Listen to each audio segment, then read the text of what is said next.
بسم الله الحمد لله والصلاة والسلام على رسول الله وعلى آله ومن والاه وبعد. السلام عليكم ورحمة الله وبركاته.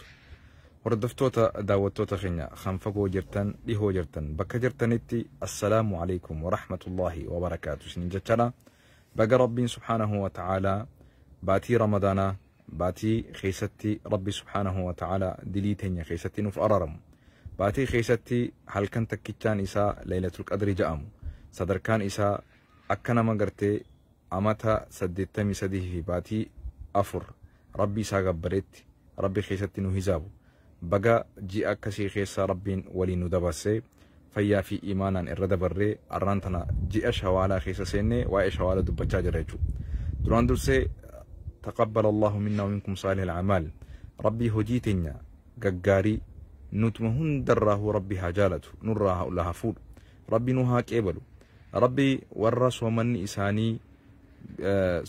إساني ددبي في بيلك أفتاتي ربي نوران قدين نمر راجري جرتي يعني من كان صومه يعني حظه من صيامه الجوع والعطش جان وقيامه السحر والتعب جان قرتي إلى من نمر راجر أنا ما صومني إسا بيلا في ددبيك أفتي فرطة مخربي براتي كيبلتنا قرني أما سكسمت تجرجان نما هل كان أبني إسا خاني أبتابولي كاترابولو في أكنوتي ددبي ملي يعني كاترابولو جامع ملي أكنوتي ددبسيسو جامع ملي قالت ربي إبراهيم كمني جرجان إلى من نرى مرة خناف ربي خيني سبحانه وتعالى هجيتني نورا هكيبلون خوني دام سخيا في خيسن تهوك أبا أمني سلفا أمني قارين ندور دبره أمني تجمان أمني نور ربي سداتو باتي رمضان جزيني في سومنني في تتنبود الراجل كأبي هجا باتي جهاتف يا ربي دلقات إنك قارين وكيبلي قراتي تنيا القرآن مسجدات تكراني ثمانات تكراني تقرتي رمضان خيسة كراني هندن وكيبلي صدقات يا ربي وكيبلي سومن خيني وكيبلي جاني باتي جها قوتو عبادة رمضان خيسة وجتن هندا أكسمتي رمضان بوداس تراس وجتن هندا باتي جها قوتو كيبلتي ربي إساني خلتا ملين تاني جاندوبا باتي جهنن هفتمو يا ربي رمضان برد أفون بقبسيس جاني اللهم بلغنا رمضان جاني ربي ساني هدو خلتا جان مالف بكي كيبلتي جبدو رب الإسلام إنما يتقبل الله من المتقين يا ربي سبحانه وتعالى بل ربي نمني إني راك إبلو نمني ربي دلقا إساء الرجالة ربي دلي ديك أفافي ميتي هجين أتي دلي دوتوني نيان تولون أكملي برباجيسا خان أرقا في ندقيان خيسان جراني تهوتو ربي برد تكملي برباجيسا دوا ميغا أما باتي رمضان صومني فيت النجر إيداس قوني فيت النجر الحمد لله الدنيا رجرتن هندنو بقى ربين اتني سنجيسن جتالا إرادة ديبيني مي تراندو سيغا بيتين ين هنگفي خيستو بيتين ين سلالي يكا بدين لينقد وبلين خنيرة توجتمي نموتا هدو دا رساسا أجيسن بدي تكملي بدين إساني افتهانيتو مجراتو أمم ربين إسان سبحانه وتعالى الرتي أمي أرمو تهاني سبب أرمو تهون يروخنا خيست دور الرأي سيغلي ركون أمتا أرمو غا حاغنا جامتي غوچي أمني موتمان نورتي ججرامي رفو يروتي أمتا أرمو رتي سبب أرمو رتي hojjechaa jiru kun waan akkana jaamee himamee fixamoo miteechu kanaaf rorootan illee rabbiin urraa kaasu obboleeyyan keenya kan salaaleetiin hangafee kan gujii jiruun itti dabalee kan wallaggaa jiru itti dabalee ni garra keessattuu bakka sadeen tanarratti walloo afur walloo gujii salaalee wallaggaa amagaa salaaleen itti daamtee jirti wallaggaa fi walloo akkasumatti gujiin boran bakki sadeentuni bakka hedduu Oromoon keessatti guyyarraa akka baalatti gartee ajjeefamuudhaan lubbuun ummata Oromoo akka baalatti itti harcafamaa jirtu jechuudha. Hin daganne kana hundaa'u ni garra waywaata isin duubattis isin waliinis rabbii keenyatti waywaataa jirra. Waan dandeenyu godhaa jirra. Wanni nuti dandeenyu rabbiitti lallabu guddaan tokko. Haan immoo Oromoon bakka takka dammaquudha. Haga Oromoo bakka takka rabbi dammeessuu rabbi kadhachuu ittiin if duuban deemne jechuudha. Rakkoon jiru kan nu miidhaa jiru diinni waan nu miidhaa jirurra hirriba Oromoon walduuraa fi walduuba rafaa jirtutu nu miidhaa jira guddaan san hirriba Oromoon wal duuraa fi wal duuba rafaa jirti. Gartee osoo Oromoon tun bakka takkaa dammeete osoo bakka takkaa rakkoo qabne jennee rakkummaanuu ni jirtii jennee amanne furmaata tokko irratti waliin ni geenye jettee namana. Maaliif jennaan zamana wayyaanee san Oromoon afaan tokkoon jecha tokkoon sagalee tokkoon arraba tokkoon Oromoon miidhaa keessa jirti. Oromoon bakka takkaa lafaa kaate jechuudha. Gandaan osoo waliin qoodin amantiin osoo waliin qoodin jechuudha. Namuu rakkoo irratti walii galee lafaa kee jechuudha. Dura rakkoonni jirti inni irratti walii galuun ofiifuu furmaata irraa qooda tokko. Kanaaf Oromoon bakka takkaa hin dammeene tokko gizee dammaqu tokko ni rafa tokko gizee kaan dammeessu ammas khabiraatu cinaa deebi'ee garaadhaan bitamee takka ammoo dachiidhaan bitamee takka aangoodhaaf bitamee takka ammoo kijiba adda addaatiif bitamee garaadhaaf ta'ee waan adda addaatiif ta'ee bitamee wal duubatti nu deebisaa jira jechuudha. Kanaaf Rabbiin uummata keenya dhugaa qalbii qulqulluudhaan warra argu Rabbi nu haa godhu warra garaadhaaf bitamu osoo hin taane warra dhugaadhaaf dhaabbatu dhugaadhaaf jiraatu dhugarratti duu Rabbi nu haa godhu dhugaa nuti hundaa'uu nu haa faamsisu nu haa dhaqqabsiisu inshallah. Kanaaf rakkoo guututti Oromiyaadhaa tan kaabaa fi kibbaa tan bahaa fi dhihaa Rabbi ni beeka Rabbi itti kananne waan Oromoo saba Oromoo rakkoo uummata keenya Rabbi haa dubbatu Rabbiif dhisnee jira Rabbi ni beeka Rabbiin haa dubbatu Rabbiin subhaanahu wa ta'ala waan keenya inni ol nuuf fudhee nu haa dubbatu Rabbi irratti hirkiseen anamma bifa san irra geetiin jira jechuudha. Wanni Rabbi irra caalaan jiru dubbii teenya hunda Rabbi irratti hirkiseetiin jira. Wa ufawwidu amrii ila Allah amrii tiyya hunda Rabbi irratti hirkiseetiin jira jaraan amrii saba kiyyaa Rabbi irratti hirkisee maaliif Rabbi irra namni caalu hin jiru Rabbi irra wanti tokkollee wanti caaltu takka illee hin jirtu. Kanaaf Rabbi irratti hirkisaa gara Rabbii deebisaa. Oromoo hawaasa keenya Rabbi bakka takkaa isin haa dammeessu ija bakka takkaa dhugaa gartuu Rabbi isin haa kennu. Kaan gizee dammaqee dhugaa arge kaan ni muuga kaan ni rafa kaan immoo wal sorreessa kanaatu nu miidhaa jira jarana. Alagaan nu miine alagaan waan takka waan nu godheen qabu kan nu miidhe nutuma walii galaa miti. Qottoon mukni ja'an saboo maaliif akkanatti wal miitan jennaan jallaa keessanii jetteen qottoon muka qottoodhaan gartee gizee muka cabsatan Oromoon gizee dubbattu saboo mukna maaliif miidhaa jennaan jalluma keessa mukuma jallaa tokko gartee cabsaniiti qottootti suuqanii akkasitti cabsanii jalluma keenyaan nu miidhaa jira. Alagaan waan takka sodaanuu qaba obboleessoo. Alagaan sodaanuu qaba kabajaallee nuu qaba. Nutiitu waliin kabajne nutiitu waliin dhageenye nutiitu wal jalan deemne nutiitu wal diigaa jira nutiitu wal balleessaa jira nutiitu wal nyaataa jira nutiitu ana malee isa malee achi malee ganda kiyya malee gosa malee gaafa nuti gosummaa keessaa baane gaafa nuti gandummaa keessaa baane gaafa nuti fedhii teenyaaf hoogganamuu dhiisne gaafa nuti dantaa garaa keenyaatiif fedhii teenya guuttatuudhaaf aangoo mirkaneeffatuudhaaf gaafa kana lakkisne gaafa rabboomaa fi namooma qabaanne gaafa obboleessi kee si biratti hin beelooyne gaafa ati beeleessitee obboleessa kee qobsuu eegalte gaafa ollaan kee si biratti beela'uu dhiise gaafa si bilisummaan kan dhuftu. Kanaaf dhugaan jirtu qalbii teenya Rabbi nu haa xaarsu gara Rabbi nu haa deebisu. Tana waliin dhaamachuu barbaadu gara naam jallaa keenyaatu nu muraa jira dhugaa sani dubbiin gara sagantaan dhufeefitti haa dabarru jechuudha. Maaliif wanni Oromootu nun dhiisnus irraan hafnu dhiisnus isin nun dhiistu nun raffistu nun teessistu hadiisu mallee dubbachuuf illee dura muqaddamaan kiyya introduction kiyya haasawaa gartisa wa kiyyaatiin ta'uu qaba jechuudha. Because nun dhiistu ree rakkoon nu dhiisaan jirtu dhiisneefis nun dhiistu dhiisuufis nun dhiistu kana rakkoon wanni sabaa qooqamni nama raffisu akkasuma ammas nuti akka saba tokkotti miidhama lama qabna miidhama amantiitti illee qabna jechuudha. Keessattuu amma galteen ganda Gondaritti taate tun ni beena obboleeyyan keenya ni beena kakaleessa nafxanyootaa waliin gosummaadhaan shanyummaadhaan gandummaadhaan sabummaadhaan hatta amantii islaamaatillee osoo waliin qabnu kakaleessa ummata saba hunda osoo hin taane saba garii haga keessatti nafxanyummaa qabu ha keessatti hammeenya qabu ha namooma hin qabne ha gosaan nama qoodu ha gartee ol aantummaa amantii tokkoo jiru ol aantummaa saba tokkoo ka jiru ol aantummaa afaan tokkoo warra jee lallisu warra akkasii waliin kaleessa dhagaa nutti darbaa ture arraan tana kaleessa wanni dubbachaa turres kana jechuudha abboo nuti wanni lallabaa jirruuf mootummaan kun yoo itti callisne ummata gartee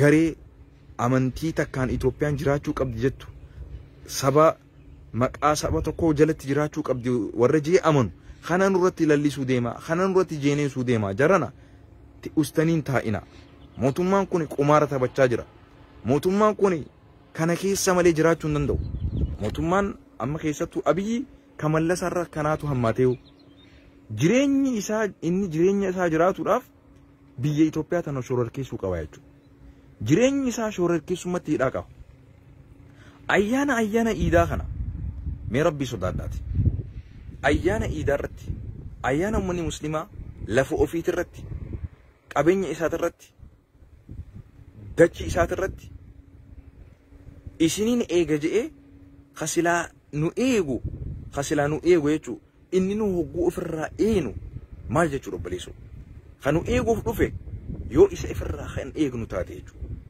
guyyaa silaa namni gammachuudhaan rabbi isaa gabbaree rabbi isaa zakkaree rabbi isaa farfatee rabbiif galata galchee haadhaa fi ilmoon abbaa fi ilmaan firootan walitti gammadee walitti silaa deemu bakka sanitti boombii ija namaa beeysituun boombii ija namaa gartee aararraa baastuun akkasitti dhiiga booyee ukkaamamee salaata isaa osoo salaatiin soomana hiikaa isaa osoo itti hin gammadin haadhaa fi ilmoon bakka adda baqatteetti duudaa fi gara adda godhanii taan imimmaan buusaa taan qufa'a akkasitti addaan battanuun sirriidha mootummaan ati qabdutu kana mootummaan hoottaa gala biyya teessanitti hoottaa soomana fudhadha hoottaa asitti waliin furra ha biyya keessaatu nagee godhuu dhiise ha biyya alaatiin hoottaa gala jechuun kaleessa isinitti himaa turre nun dhageessan mootummaan kun qumaara isinitti taphataa jira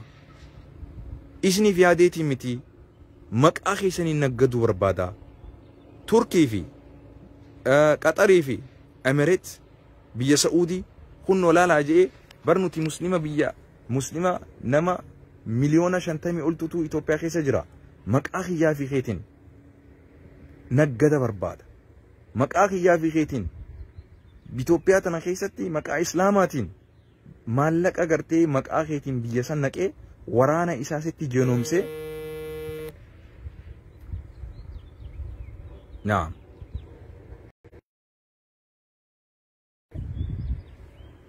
qabeenyuma keetiin maqaa keetiin maallaqa mootummaa alaarraa fudhatee ummata keenya shororkeessee qabeenya saniin nu balleessuu barbaada jechuudha. Kanaaf gaa kaleessa isinitti himaa turre nu dhagaan jirtan hayyoonni kaleessa dubbataa turan hin dhageessan ana miskiintichallee waanuma hayyoonni ja'an sanillee anillee mee keessa bahee xiinxalee gizeen isinin gahulee nan dhageessan nu arrabsitan dhagaan nu darbitan arra galatni keenya kana ta'e jechuudha. Galatni keenya nuti hundi nu arraan tana mootummaan Itoophiyaa kun mootummaan rakkoo akka ta'e irratti walii galle jaalattanii jibbatanii osoo nu jibbitanii osoo nu loltanii osoo nu wonni jettanii rabbiin arraan tana nu duuba isin dhaabe saffii teenya duuba isin dhaabe arraan tana aboo mootummaan kun sirriin jiru isin arraan tana gabbaatanii lallabachuu eegaltan jechuudha. Ittiin gammadu wanni itti gammadu tokko jira moo walii galuu keenya akka Itoophiyaan mootummaan Itoophiyaa rakkoo qabu akka mootummaan Itoophiyaa Abiyyiin biltsiginnaanii fi faannoon harka akka wal keessaa qabdu kana hubadhu mootummaan Daani'eel Kibret aangorra kaayee Itoophiyaan akka hoogganamtu maqaa Daani'eel Kibretiin Itoophiyaa sossoosaa jiru ati arraan tana bar nama bar maali narraa himi qeereensarraa takkamoo hantuutarraa murtii akkam eeggata waraabeessarraa murtii akkam eeggata qoyati mootummaa nu nyaatuuf nu jiguudhaaf nu balleessuudhaaf halkanii guyyaa musliimoonni Itoophiyaa farra tokkummaa Itoophiyaati warra jiru. Musliimoonni Itoophiyaa farra gartee diinagdee Itoophiyaati. Akka malee sodaachisee mootummaa akkas jedhee dhaabbatee afaan guutuun if dhaadaa ture. Maalirraa eedaati sila? Kanaaf ammallee saba keenya Oromoo bakka jirtanitti jabaadhaa. Amantiidhaan waliin qoodinaa. Sigalee alhamdulillah akkuma ammaa kanatti nagayaan charchii akkantu qabneetti nutiisa. Masgiinni akkantu qabneetti nutiisa. Sabni Oromoo fakkeenya guddaa qabaachuu keessan agarsiisa. Sigalaa miti. Shanii deemtee masgiida gubduu isa agarte. Shanii deemtee charchii gubduu isa agarte hin agarre. Safuu qaba laal. Oromoon waan ofiitiif lolu jira malee qabeenya ofii. Rabbiin subhaanahu wa ta'ala saba bal'aa Itoophiyaa hunda Rabbiin haa tiisu. Warra amantiidhaan nu qooduu barbaadus Rabbi addaan isaan qoodee nurraa haa fixu. Dhugumaan sin jaabeer. Ni dadhabne. Kanaafuu jabaadhaa. Sabni Oromoo amantiidhaan wal dandahee waliin jiraachuu wal baadhachuu saba Oromoo irraa baratanii dhaaba Oromoo irraa baratanii mee dhaaba Oromoo ka Islaama dhabamsiisuudhaaf dhaabbate na himime faannoo jechuun bar faannoo jechuun Rabbi isii haa fannisu fannisee dhiisuudhaa miti fannisee isii haa dhabamsiisu torban dachii jala Rabbi isii haa dabarsu abbo faannoo fi isii faannoo deeggartullee faannoo jechuun bar farra gartee tokkummaa ummata muslimaati bar farra tokkummaa sabaa sablammoota Itoophiyaati bar faannoo jechuun amantii tokko qofa fannistee ol baasuu barbaaddi. Faannoo jechuun saba tokko qofa ol fannistee ol baasuu barbaaddi. Faannoo jechuun afaan tokko qofa ol fannistee ol baasuu barbaaddi. Faannoon Itoophiyaadhaaf isii qofaatu biyya san abbummaa fannisee ol baasuu barbaada. Kanaaf Rabbi fannisee isii haa dabarsu abbo. Dhabama Rabbi isii haa godhu. Wanta akka wanni irraa sodaattu hin jiru. Hin sodaatin. Kana mootummaan harka keessaa akka qabu si himeetiin jiraan. Mootummaan mee haga isiidhaaf qabeenya kannee waraana kannee bajata baasee nurratti akkasitti isii allaaggaxisan ummata Oromoo hagartee nyaatee hin quufin haqee isaa saamanii qabeenya isaa saamanii qotee bulaa dachii isarratti dhaqee salaalee ajjiisaa jira jechuudha. Oromoo Wallaggaa dubartiin osoo hin hafne abbaa ajjeesanii obboleeyyan isaanii ajjeesaa jiran. Dubartii ajjeesaa jiran. Manguddoota waggoota 80 waggoota 90 ajjeesaa jiran. Faannoo ta masgida gubdu. Faannoo ta Oromoo rashanaa jirtu. Tanuu fixaa jirtu. Guyya tokko mootummaan deemee ka isii wajji wallalee faannoo waliin deemee guyya tokko ka inni mootummaan ummata kana haleelchinaa himime. Ummata Oromoo balleessuudhaaf barbadeessuudhaaf maqaa shaneetiin wanni amma mootummaan Itoophiyaa godhaa jiru wallaafaadha. Maqaa shanee dahoo godhachuudhaan shanee maqaa shororkeessummaa ittiin moggaasanii itti maxxansuudhaan ummata Oromoo labsa gartee sanyii duguggaa irratti labsanii ummata Oromoo fixuuf karoorfatanii jiran. Ummanni Oromoo amatatti miliyoonaan waan dhalataa jiruuf biyya san keessatti kisaaraa nyaataa nu fidaa jiruuf dhabamuu qaba jechuudhaan ajanda akkasii ka atii fi anaa fi atiif siif hin galin kasiifillee galuu hin teenyeen gubbaa kana gartee islaamaaf akka yaadan si fakkeessanii dachii ati ofii rabbi irratti si uume irratti hayyama irratti salaatuu si kaniin isin jaanii si soobanii masgida mootummaan Saa'udii siif hin jaaraa sin jee isaan nutiitu siif jaaruu deemna dachii si kaniin jaanii si soobanii sitti fakkeessanii si falfaleessanii akka mootummaan kun si yaade si fakkeessanii dammaquu dadhabde hirribaa hoo dadhabde si galuu dadhabe situman siif hin galu sijjeesan siif hin galu haga lubbuu ta'e ajjeesanii ilmaan keessarra ajjeesanii ollaa kee ajjeesanii siif hin galu jechuudha. Oromoon kumaantamiin salaaleetti ajjeefamu kun Wallagatti ajjeefamu kun Harargeetti ajjeefamu kun Gujitti ajjeefamu kun Wallootti ajjeefamu kun lammii keetii miti saba keetii miti qaama keetii miti. Naam. Islaamni har'aan tana miidhamaa jiru kun Islaamni Oromoo kaleessas miidhamaa jira bar. Haga Islaamni afaan Amaaraa dubbatu miidhamu haga masgiinni afaan Amaaraatiin hogganamu guubamutti sagaleen teessan hin dhaggeeffamtu sheekonni Itoophiyaa ulamaan Itoophiyaa, du'aatni Itoophiyaadha, aktivistoonni Oromoo kan Itoophiyaadha. Magaalaa guutuu Itoophiyaa keessatti hiriira gaafa masgidan Islaamaa kan afaan Oromoo tin keessatti barsiifamu. Masgidan Oromoodha kan sheekotii Oromootiin hoogganamu gizee gubamu. Imaamoottan sheekotiin Oromoo gizee ajjeefamtu. Yoom hiriira baatan? Yoom gabbaatanii dubbattan? Baddeessatti imaama nurra ajjeefame. Awwadaayetti imaamaatu nurraa hidhamee ture. Sheekh Hassan hin dubbanne tokkoon keessan.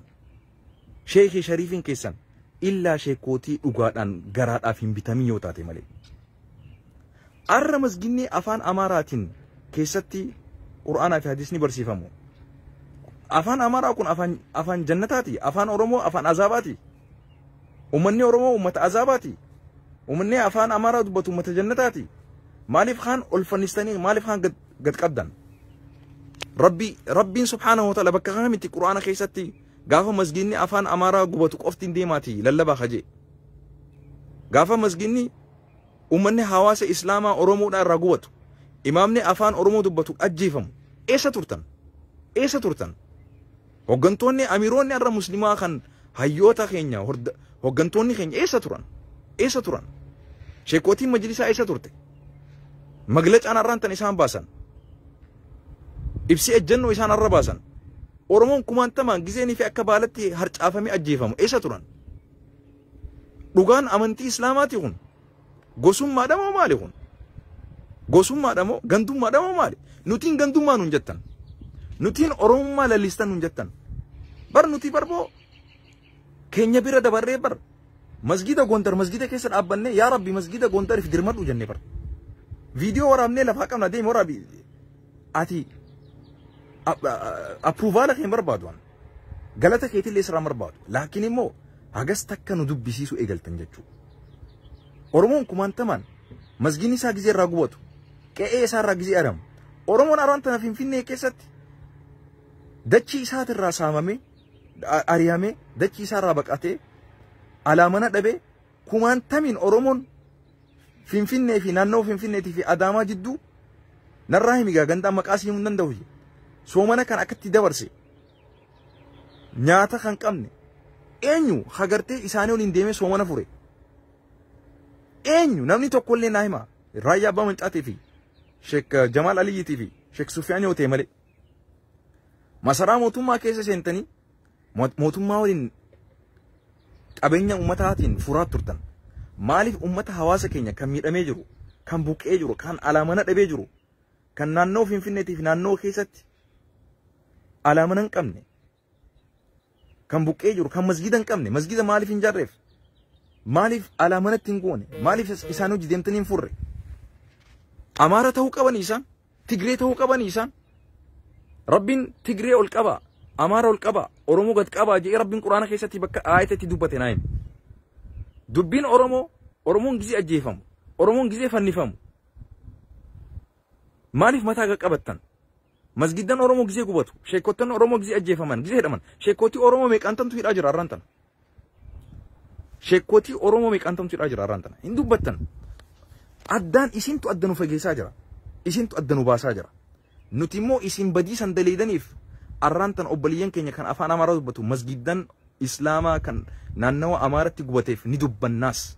Haga lubbuun teenya wareegamtutti masgida saniif ni dubbanna ni dhaabbanna. Akka keessan hin laallu. Isinirraa waan barbaannu. Garuu immoo seenaaf ol kaayadhaa. Seenaaf ol kaayadhaa. Imaama ni yaadattan. Shaashamanne moo asaasaa moo ni yaadattan.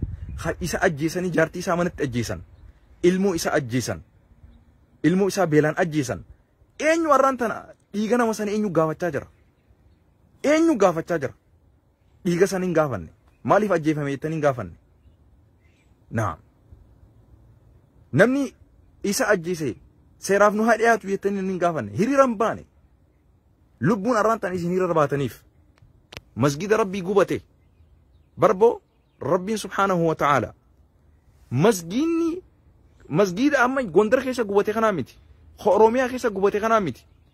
Bar masginni Kaabaan guddoon nuti itti garagallee qiblaa godhannee garasitti salaannu sun lubbuun namaa ajjeefamurra lubbuun namaa muuminaa bahurra كعبان سن ديغموتو ربي برتي إرج على جي رسول الله عليه الصلاة والسلام لبون نما هاجس تكغتيك أبدي مني قوبتوس نورا نجارنا مسجد كمان تمن جارتشو دني لبو تكتنور أجي فهمتمو ديفتشو نلي أنا بيخ إسن أرانتنا لبو نما إماما أجي فهمتيرا مسجد تكو هغندرتي قوبتيتو هريرا إسن باسي سيچو لماني فمالي فين بينا خناف مالي باتني ميدي بقى باتن خناف مالي لبو مسجد الرا بر لبو يو جراتي مسجدني جراتا بر أن هزاب أكم توتو هزاب أكم إسني قليمنا وبلين كن سعودي كيسات أجيف ما جران مقامو تما بيبي كانان سعودين أجت إسان أفيلا جرتي سببا مقامو تما إثيوبياتين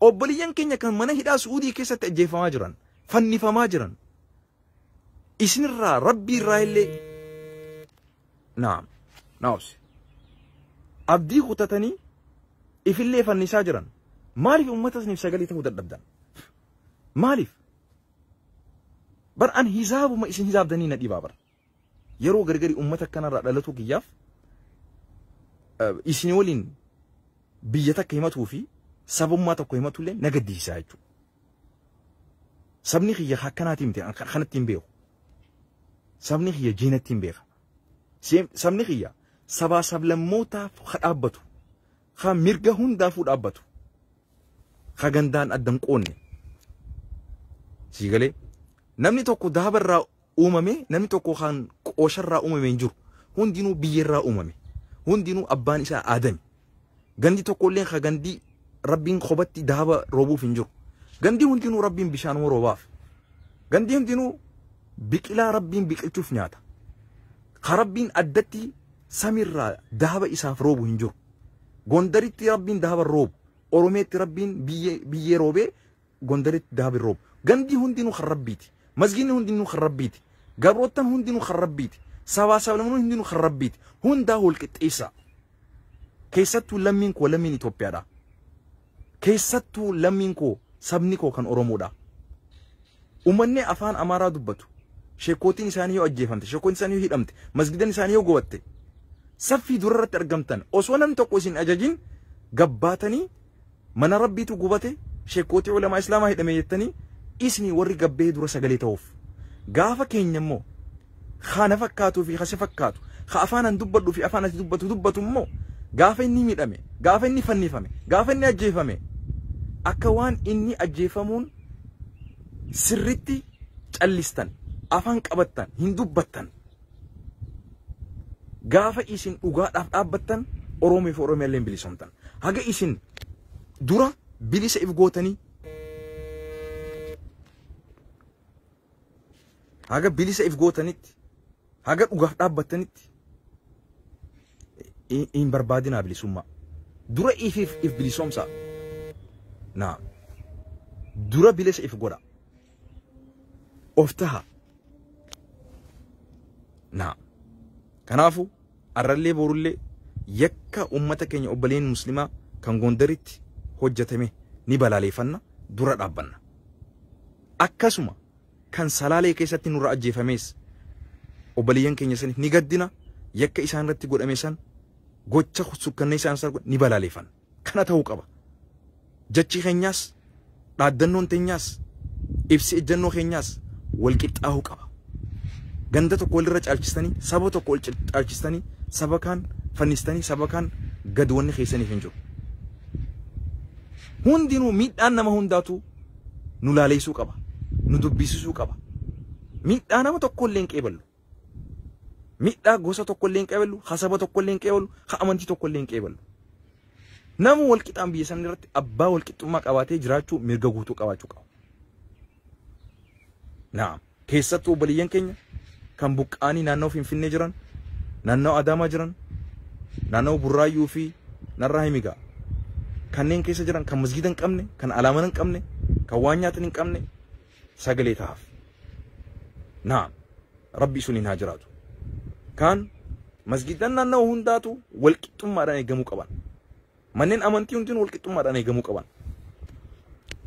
وبلين كان سعودي كيسة تير أماجران أجيف أماجران مي قوياتو كميساني في ريرا باجن نسين دردن إسان نمامتي إسان إلمان كيساني متي لمي كيساني متي سبا كيساني متي ميدامني نما برا ميدام فكاتي ميدامني نما برا مالف قوفا فكات نعم خان خرامهي ايدو جوهر محمد خانغرتي أبوت عليهن طاهرين بكمو أكا فينفيني إرا غرا دريروتي ماتي سالا رف قبوين موتومان قامني موتوما دا كان فدرال إثيوبيا دا بكا خانر أكا أرغمين بينوتي رفي فوئي هيدي هنو غيا جهف من هيدا كيسا كاي ركوب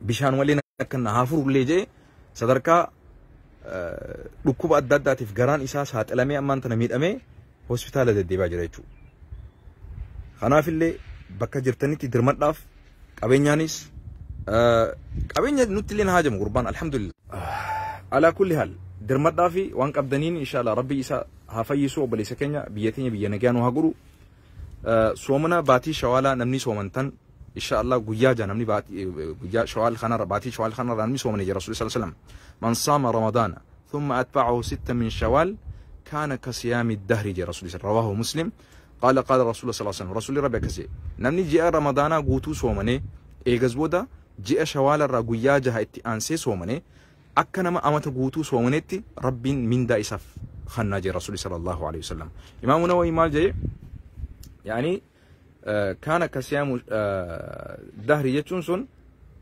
يعني الصوم صوم رمضان كصيام يعني 10